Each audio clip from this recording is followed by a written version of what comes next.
Aaron walked through the quiet forest, the soft sound of his boots brushing against the mossy ground. The wind moved gently between the tall trees, but he wasn't thinking about the forest today. He was looking for someone. He had seen her before, just once, a human girl with long, dark hair, sitting by the river, humming to herself. Her voice had stayed in his mind for days. Elves didn't usually speak to humans. It wasn't forbidden, just not done. But something about her felt different. She didn't look afraid, even when he passed nearby in silence. Today, he came back to that same river. The sun was low, casting golden light across the water. And there she was, again, sitting on the same rock, feet in the water, eyes closed. Aaron stepped forward. Leaves crunched under his foot, and she looked up quickly. "I'm sorry," she said, standing. "I didn't know anyone else came here." "It's all right," he said. His voice was calm but firm. "I came to see if you would return." She blinked. "Why?" He paused. Elves didn't usually explain themselves to humans, but she wasn't like the others. "Because you sang," he said, "and I remembered it." She gave a small smile. "Not many like my songs." Aaron looked at her closely. Her clothes were simple, but her eyes were full of feeling. He wore golden armor with fine engravings. His dark brown cloak covered most of his shoulders, but the symbol of his house still showed faintly. His hair, long and dark brown, moved slightly with the breeze. "You're an elf," she said softly. "One of the high kind." "Yes, and yet you talk to me." Aaron nodded. "You're not afraid." "I don't have anything left to be afraid of," she replied, sitting back down. "My name is Elira." He stepped closer and sat a short distance away. "I'm Aaron." They didn't speak much after that. The sound of water filled the silence between them. It wasn't an awkward silence. It felt peaceful. For once, he didn't feel the pressure of his title, his duty, or his people's pride. Elira looked at him again. "Why do elves never smile?" Aaron was surprised by the question. "We do. We just forget to. Sometimes." She nodded like she understood.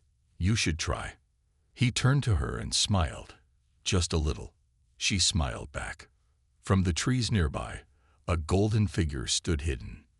It was Lirael, Aaron's cousin, watching in silence. She wore gold armor, her blonde hair tied neatly behind her shoulders. Her blue eyes narrowed. She turned and walked away quickly. She had seen enough. Aaron had made a mistake. That's what she believed. And soon, the others would hear of this. But for now, Aaron and Elira sat quietly by the river, not knowing how much their small meeting would change the fate of the entire kingdom. The next morning, Aaron walked through the marble halls of the Silver Court. The air was cold, and the silence heavy. Every elf he passed gave him long, quiet looks. Not angry, not kind, just judging. He knew why. Word had spread faster than he expected. Someone had seen him with Elira. He guessed it was Lirael. She had always followed the old ways. To her, humans were weak, short-lived, and not worth their attention. Aaron kept walking until he reached the council chamber. Tall windows filled the room with pale light. The elders were already waiting. 7 of them, all dressed in gold robes, stood in a half-circle. Their faces showed no emotion. "Aaron," Elder Siler began, his voice deep and slow. "We've heard troubling news." Aaron stood tall. "I met a human girl by the river. We spoke. That is all." "You returned to her," said Elder Merwin, a narrow-faced elf with sharp eyes. "And you stayed for hours." Aaron didn't deny it. "Yes." A low murmur passed through the elders. "This is foolish," said Siler. "Humans live short lives. They are guided by feelings, not wisdom. What use is there in growing close to one?" Aaron didn't look away. "She is kind, strong, and not afraid of us." "That doesn't make her equal," Merwin replied. "I never said she was," Aaron said. "But she deserves respect. She listens when no one else does, and she sees things in a way we've forgotten." The silence returned.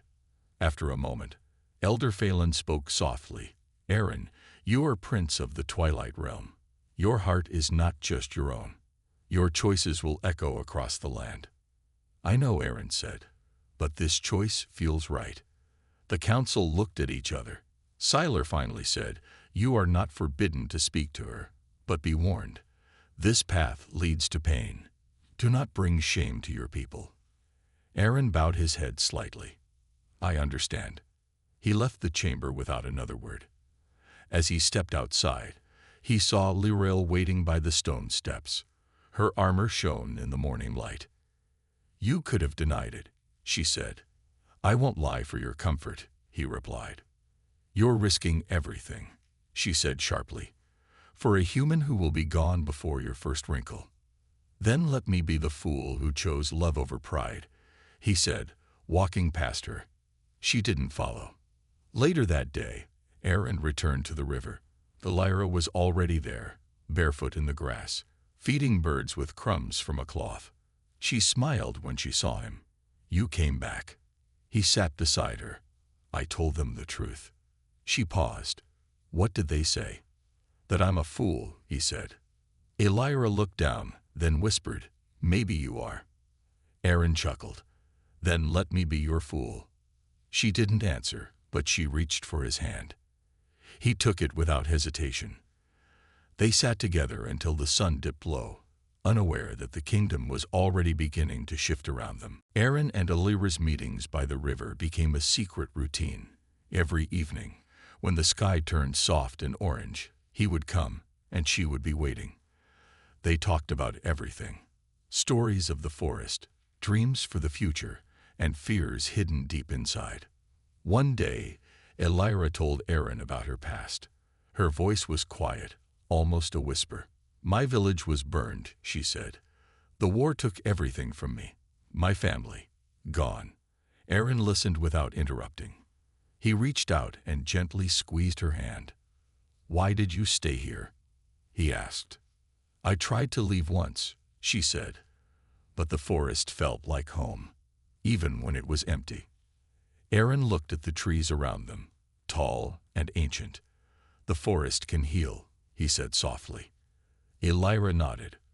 But not all wounds are from outside. He didn't ask more. He didn't want to push her to share what hurt so much.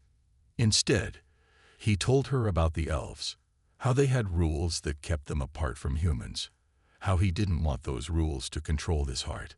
My people think love is weakness, he said, but I don't believe that anymore. The Lyra smiled sadly. Love can hurt. Yes, Aaron said, but it can also heal. Their hands stayed together, fingers loosely tangled. The river's quiet song surrounded them, but it was not the only sound. Aaron could feel the tension growing inside the kingdom, like a storm waiting to break. One evening, as the sun slipped behind the hills, a shadow moved near the trees. Lirael, in her gold armor and blonde hair shining, watched them again. Her expression was cold and hard. You don't belong here, she said to Aaron later, when they met in the court gardens. You will ruin everything. Aaron didn't flinch. I won't let fear control me. Fear? This isn't fear. It's duty. Duty without heart is empty, he replied. Lirael shook her head and walked away. Aaron's heart ached, but he was more certain than ever. He was ready to face the consequences. Elira, too, felt the weight of their secret love. People will judge us, she said one night, as they sat close by the fire. But I don't want to hide anymore. Neither do I, Aaron said, holding her close. Their love was simple and strong, but it challenged everything the elves believed in. Aaron knew the path ahead was dangerous, but with Elira by his side, he felt brave. The kingdom was changing, quietly, slowly, but it was changing. And their story was only just beginning. The council was growing restless. Rumors about Aaron's visits to the human girl spread through the kingdom like wildfire. Whispers followed him everywhere, from the silver halls to the quiet paths in the forest. The elders met again, their faces grim. His actions threaten our ways, Elder Sylar said. If he continues, our kingdom will lose its honor. He is blinded by love, added Elder Merwin. We must stop this before it goes too far. But the council was divided. Some remembered the old stories, how the elves and humans once lived closer. Others feared that change would bring weakness. Aaron felt the weight of their judgment every day. Lirael no longer hid her disapproval. She spoke to him in sharp tones, warning him of the dangers. You are risking everything for a fleeting feeling, she said one afternoon, her gold armor gleaming in the sun. Do you not see what this could cost you? I see what it costs me to ignore my heart, Aaron answered quietly. Love is not weakness, Lirael. It is strength. She shook her head and left him alone. Despite the pressure, Aaron kept returning to Illyria. They met in a hidden glade deep in the forest, where the trees were thick and the air smelled of earth and life. Here, they could be themselves, away from watchful eyes. One day, Illyria showed Aaron the small garden she had started. Delicate flowers bloomed between the stones, colors bright against the dark soil. I want to heal the forest, she said, and maybe, someday, the kingdom too. Aaron smiled. With you, I believe anything is possible. But not everyone believed. One evening, as the sun dipped low, a group of elves found their meeting place. They stood at the edge of the glade, cloaked in shadows, their faces hard. You bring shame to us, one of them said. You forget who you are. Aaron stepped forward, his voice steady. I am still who I am, but I have chosen a different path. Illyria stood beside him, calm and strong. Love does not shame, she said. It brings hope. The elves did not answer. After a long moment, they turned and left. Aaron knew this was only the beginning. He had broken the silence. He had shown that love could cross the deepest divides. The kingdom watched, waiting to see what would come next. And Aaron and Illyria, hand in hand, prepared to face whatever challenges lay ahead, together. The news of Aaron and Illyria's secret meetings spread quickly. Some elves whispered behind closed doors. Others stared openly when they passed. The council grew louder in their warnings. Aaron's name was spoken with a mixture of anger and disbelief. One morning, Aaron was summoned again to the council chamber. This time, more elves were present, young ones, old ones, all curious and tense. Elder Sidler spoke first. Prince Aaron, he said slowly, your heart leads you away from our people. This cannot continue. Aaron stood tall, his gold armor shining in the soft light. His dark brown cloak hung over his shoulders, but his eyes were steady. I have made my choice, he said. I will not deny what I feel. The elders murmured. Elder Merwin stepped forward. This is reckless. Your actions risk the balance of our kingdom. Balance? Aaron asked. What balance is there in hatred and fear? The room grew quiet. He took a deep breath and said, Love is not a weakness. It is the strongest power we have. If we cannot accept that, then we are lost. A silence followed. Then Elder Phelan nodded slowly. Your words carry truth, Prince, but many are not ready. Aaron bowed his head. Then I will wait, but I will not stop loving. As he left, a soft voice called after him. Subscribe for more stories about courage and change, Illyria said with a small smile, standing quietly near the doorway. Aaron smiled and nodded, feeling her strength beside him. Outside, the kingdom seemed colder than before. Rumors of rebellion and unrest grew. Some elves refused to speak to him. Others watched with hidden hope. At night, Aaron and Illyria met by the river again. The stars reflected in the water, calm and bright. Do you regret it? She asked. No, he said. It's only the beginning. The lyra reached for his hand. Then we face it together. They held each other close, knowing the road ahead would be hard. But love had given them a new strength, one that could change the entire kingdom.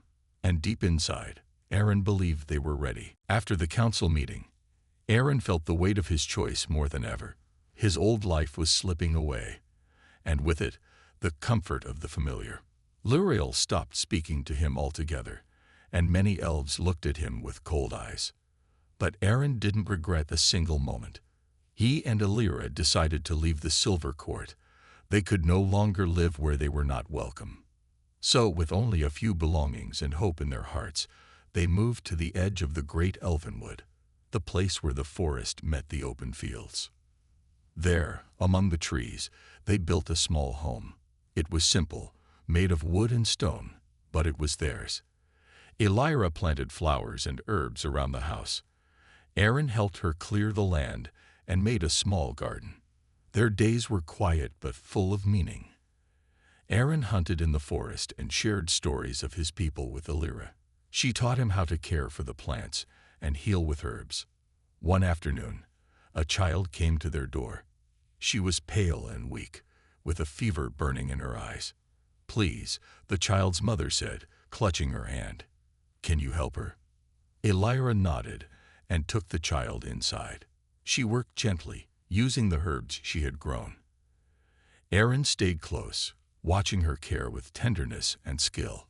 Over the next days, more people from nearby villages came to their home. Some elves, some humans, all seeking help. Word spread quickly. The healer and the prince who had left the court to live with a human woman were saving lives where others could not. The council heard the news and sent a small group to investigate. One day, Elder Siler arrived, his face serious but curious. "We have heard much," he said quietly. "Tell us how you have done this." Elira explained the herbs and care she used, and Aaron spoke of the strength that comes from love and unity. The elders listened, some with doubt, others with a flicker of hope. "You have changed something here," Siler said. "Perhaps we were wrong to judge so quickly." Aaron looked at Elira and smiled. Love changes everything. As the days passed, more elves came to learn from Elira. The walls between humans and elves began to weaken. Aaron felt a new kind of pride, not from power or title, but from the difference they were making. He held Elira's hand one evening as the sun set. "We have started something bigger than ourselves," he said softly. She squeezed his hand, "and we will face whatever comes, together." The kingdom was changing, even if slowly. News of Elira's healing skills and Aaron's choice to stand by her spread across the lands. Some elves began to question the old rules, while others held tighter to their pride. One morning, Aaron received a message. It was from the High Council, asking him to return to the Silver Court, not as a prince, but as a teacher. They wanted Elira to share her knowledge with the royal healers. He read the message to Elira by the fire. She looked surprised but calm. "This is a chance," she said, "to build bridges." Aaron nodded. "Yes, we must be brave." When they arrived at the court, the hall felt different, cold and distant, but quieter than before. The elders watched them carefully. "We have much to learn from each other," Elder Phelan said, offering a small smile. Elira began teaching the healers about the plants and medicines she used. She worked patiently, answering questions and showing respect. Aaron stood nearby, proud of her strength. For the first time, he saw younger elves watching with curiosity instead of judgment. Luriel was still distant, but even she softened when she saw the healers improve. One afternoon, a sick elf child was brought to the court. No one could help. Elira was called. She examined the child and used a special mixture of herbs. Slowly, the child's fever dropped, and color returned to her cheeks. The court whispered with surprise. After that, more humans and elves came together to learn. Old walls began to crumble. Aaron and Elira's love was no longer secret. It was a symbol, a hope for a better future. But change was not easy. Some elders still resisted. They sent spies to watch the couple, hoping to find fault. One night, a group of masked elves tried to burn Elira's home on the edge of the forest. Aaron and Elira fought to save their garden and house. Neighbors, both elves and humans, came to help. The fire was put out, But the message was clear. Not everyone wanted change. Aaron held Elira close, feeling anger and sadness. They fear what they don't understand. "We must keep going," she said, "for everyone who believes in a better world." Their love had started a quiet revolution. It had already changed lives and minds. And though the road ahead was hard, Aaron and Elira knew they were not alone. The kingdom was slowly waking up, and together they would face whatever came next. After the fire, Aaron and Elira's bond grew even stronger. The attack showed them how much fear and anger still lived in the kingdom, but it also showed how many others were ready to stand with them. Elves and humans from nearby villages gathered around their home. They helped rebuild the garden and walls. Together, they planted new trees and flowers. Laughter and hope returned to the place that had almost been lost. One day, a young elf named Seren came to Aaron. She was small but brave, with sharp eyes and a kind heart. "I want to learn," she said. "Teach me how to help others." Aaron smiled. "You already have the most important quality." As days passed, more young elves like Seren joined them. They wanted to change the kingdom's old ways. They studied healing, shared stories, and dreamed of a future where humans and elves lived together in peace. Aaron saw hope in their eyes. He felt the weight of his choice becoming lighter. But the council was not silent. Elder Merwin and others still spoke against them, warning of disaster if they ignored tradition. "Our people will lose their strength," Merwin said in a meeting. "We must protect what makes us different." Aaron listened, but he knew the truth. Strength was not in separation, but in unity. One evening, Aaron stood before the gathered crowd of elves and humans in the great hall. His voice was calm but powerful.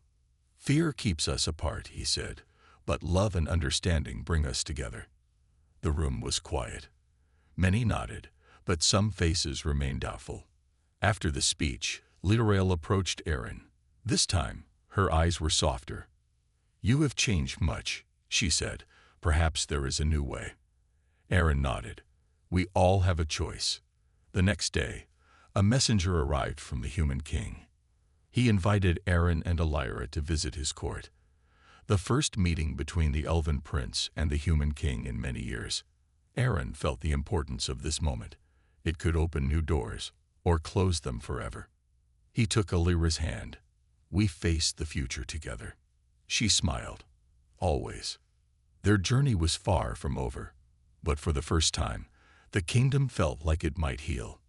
And Aaron believed that love, against all odds, could change everything. Aaron and Elira traveled to the human king's court, a place full of stone towers and wide halls. The air smelled different here, warmer, busier, and filled with voices they didn't hear in the quiet elven kingdom. The human king, a strong man with kind eyes, welcomed them. He had heard stories about Aaron's courage and Elira's healing. "I hope this visit can bring peace between our peoples," the king said. Aaron nodded. "We want to build a future where elves and humans stand side by side." The king smiled. "Then let us begin." Over the next days, Aaron and Elira met with leaders and healers from the human lands. They shared ideas, learning from each other's knowledge and experience. Elira showed them how certain herbs could help heal wounds faster. Aaron spoke about the magic of the forest and the strength in unity. But the visit was not without challenges. Some humans were suspicious. They remembered old wars and feared that elves might still see them as less. One night, Aaron found Elira looking out over the castle walls. "Do you think they will ever trust us?" she asked softly. Aaron took her hand. "Trust takes time, but every step forward is hope." He believed that even the hardest hearts could change with patience and kindness. Their journey back to the Elven Kingdom was filled with new plans and promises. They carried messages of peace and hope, ready to share them with their people. When they returned, they found the kingdom waiting, some with open arms, others still wary. Aaron and Elira worked harder than ever. They taught, healed, and listened. Slowly, the walls between elves and humans began to fall. One day, the council called a meeting, but this time they invited more voices, the young elves who had joined Aaron's cause, and even some humans. The room was full of hope and determination. Elder Phelan spoke first. "We have seen change.